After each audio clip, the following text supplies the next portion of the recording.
This audio production was made in collaboration with Audible Anarchist. Mikhail Bakunin, Where I Stand.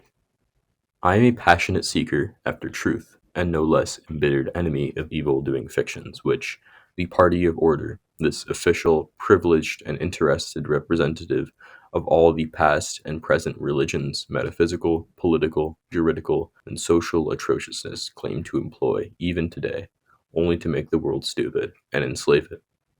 I am a fanatical lover of truth and freedom, which I consider the only surroundings in which intelligence, consciousness, and happiness develop and increase.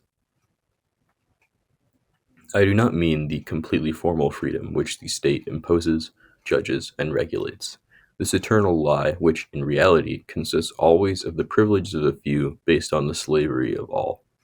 Not even the individualist, egotistical, narrow, and fictitious freedom which the school of Jean-Jacques Rousseau and all other systems of property moralists, middle-class bourgeoisism, and liberalism recommend, according to which the so-called rights of individuals, which the state represents, has the limit and the right of all, whereby the rights of every individual are necessarily always reduced to nil. No,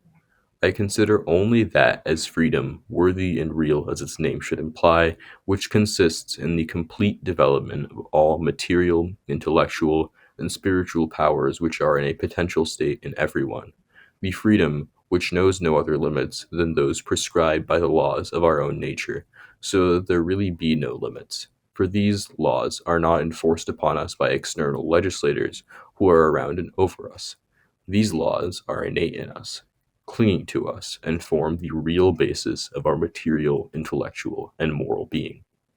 Instead of therefore seeing in them a limitation, we must look upon them as the real condition and the actual cause of our freedom.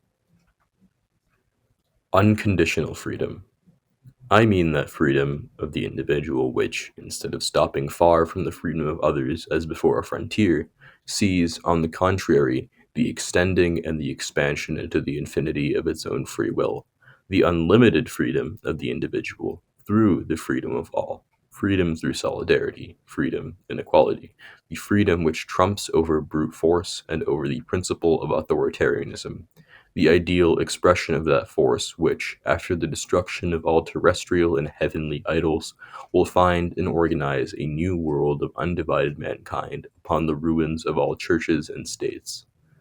I am a convinced partisan of economic and social equality, for I know that outside of this equality, freedom, justice, human dignity, and moral and spiritual well-being of mankind and the prosperity of nation and individuals will always remain a lie only.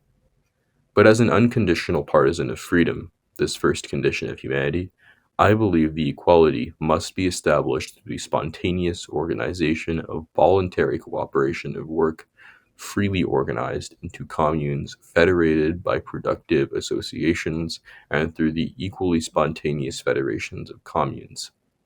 not through and by supreme supervising action of the state. This point separates, above all others, the revolutionary socialists, or collectivists, from the authoritarian communists, the adherents of absolute initiative necessity of and by the state.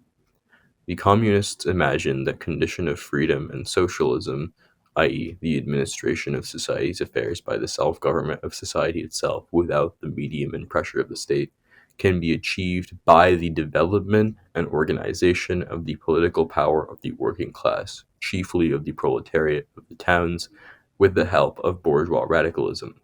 while the revolutionary, who are otherwise known as libertarian, socialists, enemies of every double-edged allies and alliance, believe, on the very contrary, that the aim can be realized and materialized only through the development and organization, not of the political, but of the social and economic, and therefore, anti-political forces of the working masses of the town and country, including all well-disposed people of the upper classes who are ready to break away from their past and join them openly and accept their program unconditionally.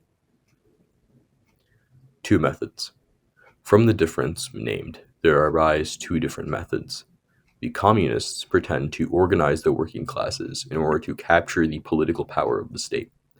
The revolutionary socialists organize people with the object of the liquidation of the states altogether, whatever be their form.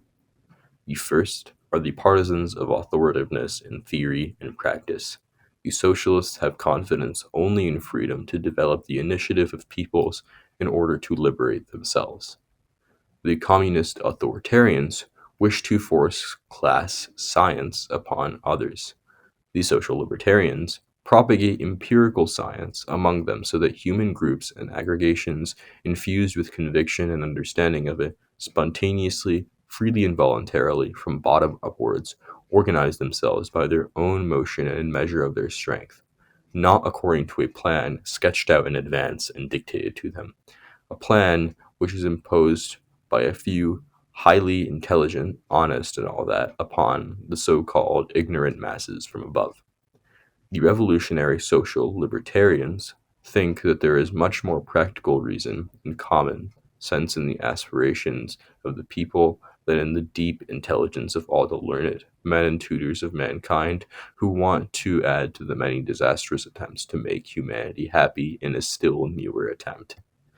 We are, on the contrary, of the conviction that humankind has allowed itself too long to be governed and legislated for, and that the origin of its misery is not to be looked for in this or that form of government or man-established state, but in the very nature and existence of every ruling leadership, of whatever kind and in whatever name this may be. The best friends of the ignorant people are those who free them from the thraldom of leadership and let people alone work among themselves with one another on the basis of equal comradeship. This has been a production of Audible Anarchist. You can find more Audible Anarchist on YouTube.